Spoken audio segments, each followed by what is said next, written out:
35 देशातनं लोक या ठिकाणी आलेले आहेत आणि विशेषतः क्लायमेट ॲक्शन या विषयावर डेलिब्रेशन्स होतील, या विषयावर वेगवेगळ्या प्रकारचे अलायन्सेस होतील। आज MMRDA ने देखील काही चांगले अलायन्सेस क्लायमेट ॲक्शनवर घेतलेले आहेत आणि आपल्याला पुढच्या काळामध्ये विशेषतः क्लायमेट चेंजचा सामना करत असताना ज्या प्रकारे एअर क्वालिटी, वॉटर क्वालिटी आणि अर्थातच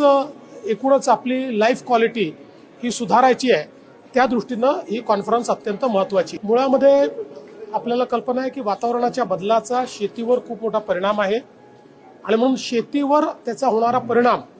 आणि तो मिटिगेट करण्याकरता आपल्याला काय केलं पाहिजे याच्यावर देखील खूप चांगली सकारात्मक चर्चा होतीये।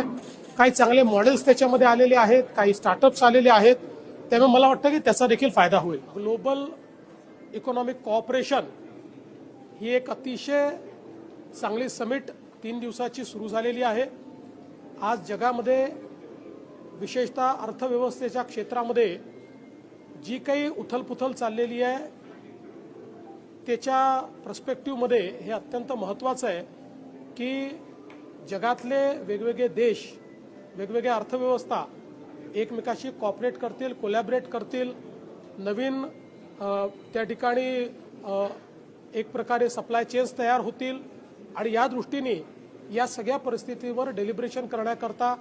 त्यातनं एक नवीन स्ट्रॅटेजी चॉकआउट करण्याकरता ही कॉन्फरन्स आज मुंबईमध्ये झाली। जयशंकरजी जे देशाचे परराष्ट्र मंत्री आहेत त्यांनी याचं उद्घाटन केलं आहे आणि 3 दिवस जगातले मोठे मोठे लीडर्स या ठिकाणी येऊन या संदर्भात